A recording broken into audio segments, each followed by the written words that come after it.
जय जय रघुवीर समर्थ। मना प्रार्थना तुझ लायक आहे, रघुराज थकीत होनी पाहे। अवज्ञा कदा हो यदर्थी न कीजे, मना सज्जना राघवी वस्ती कीजे। जय जय रघुवीर समर्थ। श्रोता वक्ता श्री राम समर्थ। जय जय रघुवीर समर्थ। श्रीराम आपल्या सर्वांच्या हृदयस्थ वसणाऱ्या आत्मारामास साष्टांग प्रणिपात करून मनोबोध एक अंतरयात्रा हा आपला श्री समर्थ रामदास स्वामींच्या मनाच्या श्लोकाचा जो आपण चिंतनात्मक मागोवा घेत आहोत। सज्जन हो, आज आपण त्यातील श्लोक क्रमांक 38 याचं चिंतन करणार आहोत। समर्थांनी गेल्या श्लोकामध्ये आपल्या मनाला एक अत्यंत सुंदर असा उपदेश दिला। चक्रवाक पक्षाची उपमा देत त्यांनी आपल्याला समजावून सांगितलं की जीव आणि शिव रूपी ही जोडी देखील निरंतर एकत्रच राहिली पाहिजे, पण हा आत्मज्ञानाचा सूर्य मावळला गेलाय, किंबहुना जीवाने त्याच्याकडे पाठ केली आहे।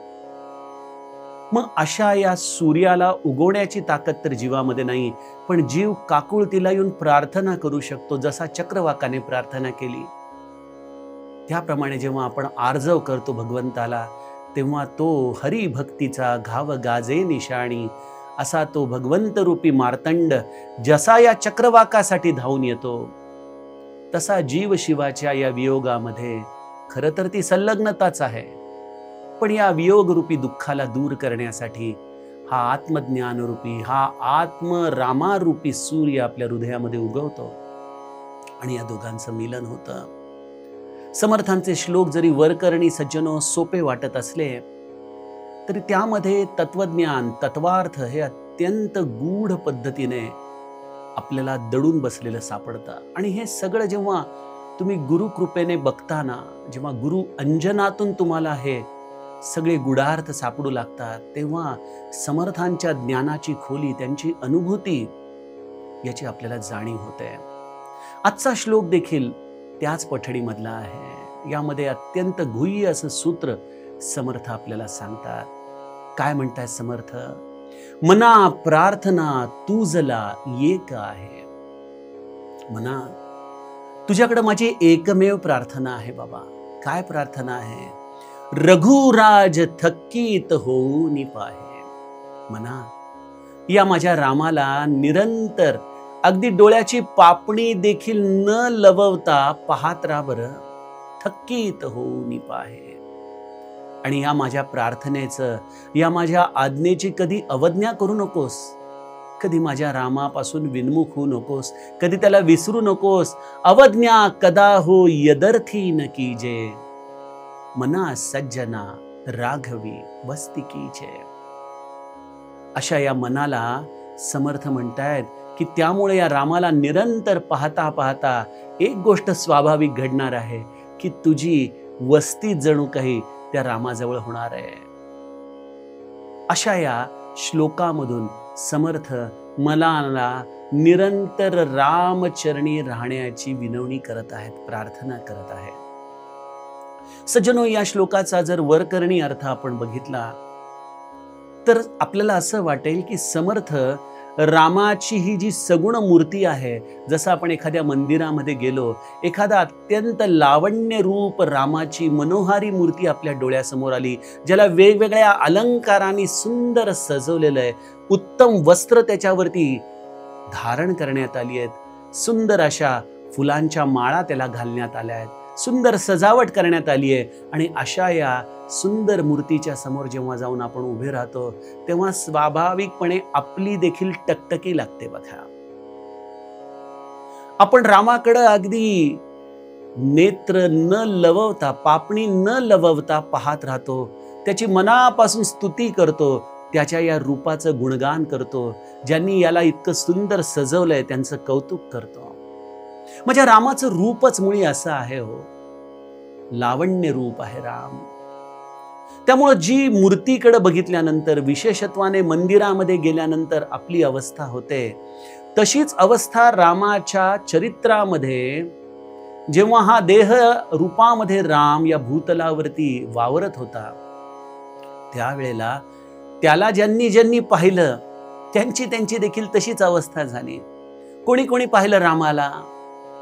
बघा, कौसल्यने जेव्हा लहानपणी रामाला पाहिलं आणि रामाचं विश्वरूप दर्शन झालं तेव्हा कौसल्या देखील आपलं देहभान विसरून गेली. अहो सोडा, अयोध्यावासियांच्या डोळ्याची जणू काही तो भावलीच झाला होता. प्रत्येक जण रामाकडं अशा पद्धतीने पाहतोय. आणि जेव्हा माझा राम जनकपूरमध्ये गेला आणि जेव्हा पुष्पवाटिकेमध्ये सीतेच्या सखीने रामाला पाहिलं, त्यावेळेला सीतेच्याकडे ती स्तंभित होऊन आली. सीता विचारतीये सखीला, अगं काय झालं, तू अशी स्तंभित का झालीयस? यावरती ती म्हणते, काय सांगू ग, नेत्रांना वाणी नाही आणि वाणीला नेत्र नाहीत. जे माझ्या डोळ्यांनी पाहिलं ते माझे नेत्र वर्णन करू शकत नाही, आणि जे माझी वाणी वर्णन करते ते पाहण्याचं सद्भाग्य या वाणीला नाही. असं हे रामाचं विलक्षण रूप. राम वनवासामध्ये गेला तेव्हा भिल्ल, कोळी यांची देखील तीच अवस्था. अहो, राम माझ्या वानर अस्वलांच्या देखील प्राणाचा प्राण झाला. सोडा, जेव्हा खरदूषण दंडकारण्यामध्ये रामावरती हल्ला करण्यासाठी आले, आकाश मार्गाने खरदूषण या लावण्य रूप रामाला पाहतायत आणि म्हणतात, आजपर्यंत आपण इतके शत्रूंशी लढाई केली, पण असा सुंदर शत्रू आपल्याला आजपर्यंत कधी मिळाला नाही. असं माझ्या रामाचं रूप.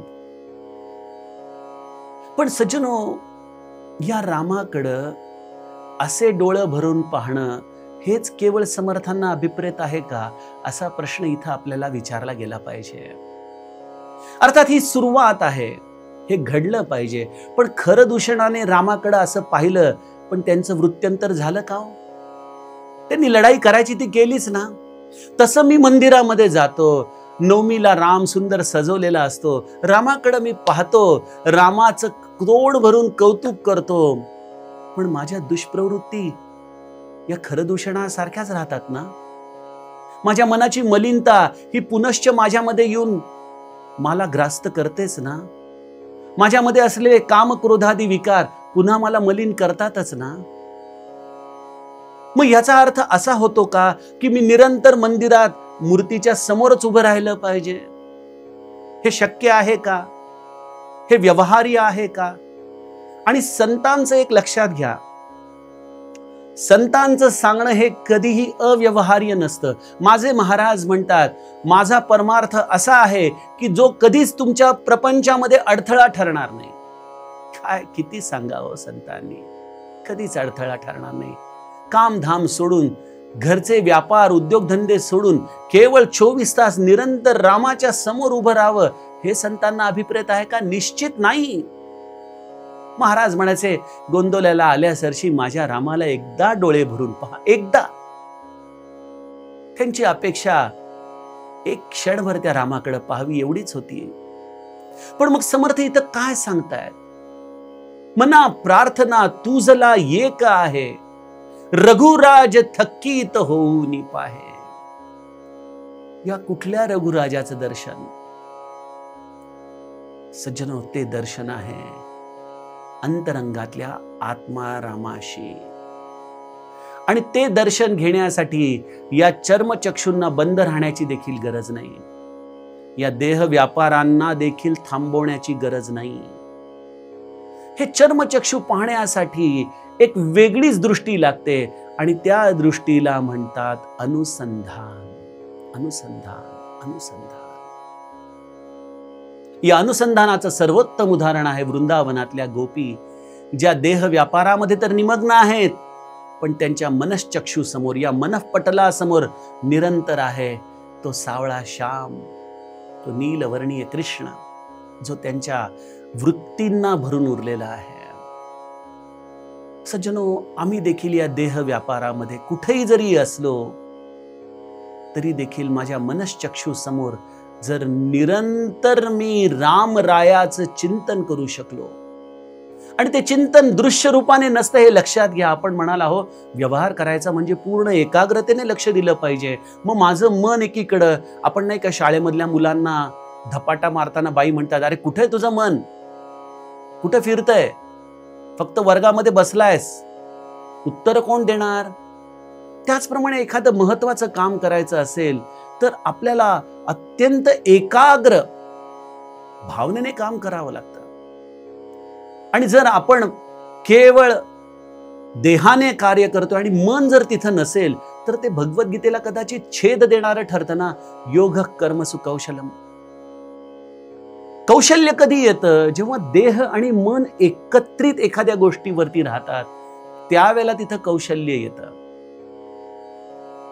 मग जर तुम्ही म्हणताय की देहाच्या सर्व व्यापारांमध्ये मनाने भगवंताचं चिंतन करा आणि देहाने व्यापार करा, मग याचा अर्थच आपण भगवद्गीतेचा हा योग, हा कर्मयोग आचरण करू शकणार नाही, होय की नाही?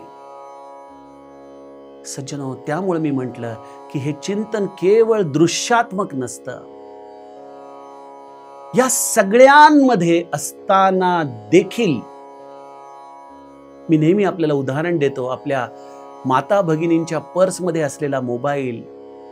जसा तो मोबाईल पर्समध्येच असतो, तो आपल्याबरोबर सगळीकडे फिरतो, आणि सगळीकडे असताना देखील तो जसा निरंतर टॉवरशी कनेक्टेड असतो ना, त्याप्रमाणे हा देहरूपी मोबाईल देहाच्या कुठल्याही व्यापारामध्ये असला तरी देखील त्याची संवेदना निरंतर आपल्या रामचरणी असली पाहिजे. आणि आपला टॉवर आहे आपल्या गुरुच्या पादुका, आपला टॉवर आहे आपल्या महाराजांचं समाधी मंदिर, आपला टॉवर आहे समर्थांचा दासबोध, आपला टॉवर आहे आपल्या रामाचं चरित्र. आणि असं हे चिंतन, अशी ही एक मनाची धारा जी अव्यक्त आहे,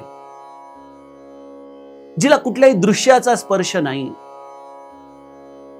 जसं एखादी सौभाग्यवती आपल्या घरादारासाठी निरंतर काम करते, मनापासून काम करते, पण त्याच्या मागे एक अव्यक्त भावना असते की माझ्या सगळ्या घरात येणाऱ्या दमलेल्या लोकांना आज मी करत असलेल्या या कष्टामुळे समाधान मिळू दे, आनंद मिळू दे. ही भावना जशी तिच्या प्रत्येक कृतीच्या मागे अव्यक्तपणे काम करत असते, समर्थांना देखील हेच अभिप्रेत आहे.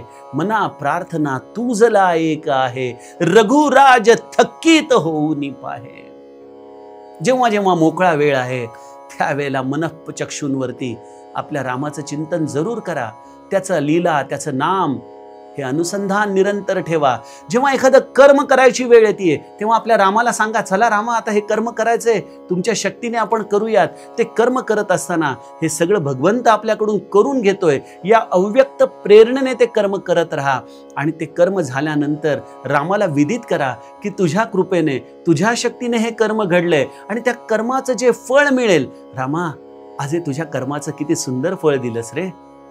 जरी ते कडू असलं तरी देखील ते कडू फळ भगवंताचा प्रसाद आहे, या रूपाने प्रसाद म्हणून ग्रहण करा. अशा रीतीने जेव्हा आपण आपलं देह, आपलं मन, आपलं कर्म हे सगळं काही रामार्पण करतो, ती अवस्था आहे रघुराज थकीत होऊन पाहे. ही ज्ञानाची अवस्था आहे. जशी ही भावाची अनुसंधानात्मक अवस्था आहे, तशी ही ज्ञानाची प्रज्ञाचक्षुची अवस्था आहे की निरंतर तुम्ही त्या आत्मज्ञान रूपी आत्मारामाला आपल्या प्रज्ञाचक्षूंच्या आधाराने निरंतर त्याचं अवलोकन करत राहायचंय. जीव ब्रह्मैव नापरहा, हे जे सूत्र मी सांगितलं त्याप्रमाणे निरंतर आपण आपल्या मनाने मी ब्रह्म आहे या भूमिकेशी तदाकार राहणं म्हणजेच रघुराज थकीत होऊन पाहे, ही भूमिका आहे. अशा या रामाचं निरंतर स्मरण करण्याची भूमिका समर्थ आम्हाला या श्लोकातून सांगतात. आणि त्यातून शेवटचं जे महत्वाचं सूत्र आहे की अवज्ञा कदा हो यदर्थी न कीजे. अशा या रामाला विस्मरण करण्याची अवज्ञा, आपल्या या नेत्रपटलांपासून त्याला विसरण्याची अवज्ञा, म्हणजे जीव पातळीवरती आपण अशा कुठल्याही कर्मांमध्ये पडू नये जी कर्म आम्हाला रामापासून दूर नेतील. मी आपल्याला पहिल्याच काही श्लोकांमध्ये सांगितलं होतं की जनी निंद्यते सर्व सोडोनी द्यावे, जनी वंद्यते सर्व भावे करावे. हा जनी या स्केलपट्टीने आता कुठली कर्म चांगली आणि कुठली वाईट हा निकाल लावणं हे आपल्या सामान्य बुद्धीच्या पलीकडे जातंय. तर अशा वेळेला आपण त्याचा निकष असा ठेवावा की जे कर्म भगवत सन्मुख करणारा आहे ते कर्म जरूर करावं. आणि ज्या कर्म केल्याने आपण भगवंताचं विस्मरण करतो, आपण त्याला विन्मुख होतो, ते कर्म सोडून द्यावं. त्यामुळं मन, वचन आणि कर्मामध्ये पहिल्यांदा तर अशा कर्मांचा त्याग करावा जी कर्म ही जनाच्या दृष्टीने तर निंद्य आहेतच, पण ती कर्म करताना आपल्याला भगवंताचं विस्मरण होतंय, आपण भगवंतापासून विन्मुख होतोय. अशा कर्मांचा त्याग हे गुरु आज्ञेचं आपण निरंतर पालन करावं. हे कर्माच्या आधाराने, वचनाच्या आधाराने कोणालाही कटू वचन कधी बोलू नयेत.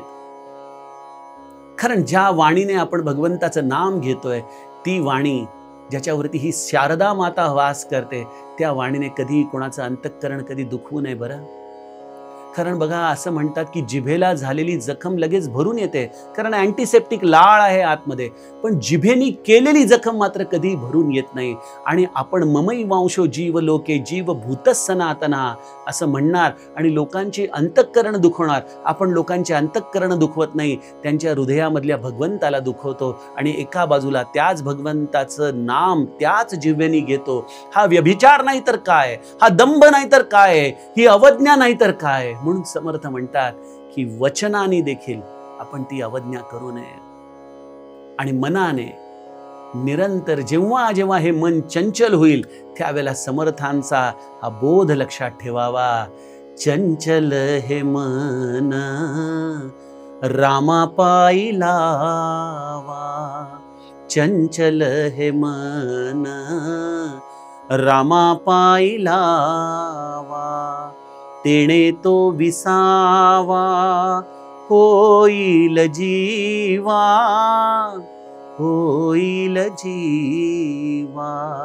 चंचल हे मन रामा पायी लावा. जेव्हा जेव्हा हे मन मोकळंय, सैरभैर होतंय, त्यालाच उचलून रामाच्या चरणी ठेवावं. आणि जेव्हा कर्मामध्ये आहात तेव्हा देखील ही अव्यक्त अनुसंधानात्मक धारा या मनाच्या आधाराने त्या भगवंताशी जोडून ठेवावी. महाराज म्हणतात परसामध्ये एखादी नुकतीच बाळांत झालेली स्त्री भांडी कुंडी घासत असते, पण ती जशी मनाने पाळण्यामध्ये झोपलेल्या आपल्या बाळाचं निरंतर चिंतन करत असते आणि घरामध्ये 10 लोक असतानाही ते बाळ थोडं जरी रडू लागलं तर तिला परसामध्ये एवढ्या लांब त्याचा आवाज ऐकू येतो. त्याप्रमाणे सज्जनो, देहाच्या सर्व व्यापारांमध्ये मनाने आपण निरंतर त्या भगवंताचं होऊन राहणं हीच त्या गुरुने दिलेल्या आज्ञेचं पालन आहे. हेच त्या रघुराजाला थक्कीत होऊन पाहणं आहे. आणि जेव्हा जेव्हा देहाने मंदिरात जाल तेव्हा तेव्हा क्षणभर शांतपणे त्या गाभाऱ्याच्या समोर उभं राहावं, सगळे व्यापार सगळा प्रपंच सोडावा आणि आपल्या रामाला डोळे भरून पाहावं बरं. हे आहे रघुराजाला थक्कीत होऊन पाहणं. म्हणून समर्थ म्हणतात की असं या रघुराजाला एकदा मंदिरात पहा, जनीवनी पहा, आपल्या अंतरंगात पहा, आपल्या कर्मात पहा आणि कुठेही त्याला आपल्या डोळ्यासमोरून ओझरच होऊ देऊ नका. म्हणून समर्थ आपल्याला म्हणतात की तू अशी या राघवाच्या चरणी वस्ती कर. असा आहे सज्जनो समर्थांच्या या श्लोकाचा गुरुकृपेने सापडलेला गूढार्थ. आपण पुढील श्लोकाचं चिंतन उद्याच्या सत्रामध्ये बघूया. जानकी जीवन स्मरण. जय जय राम.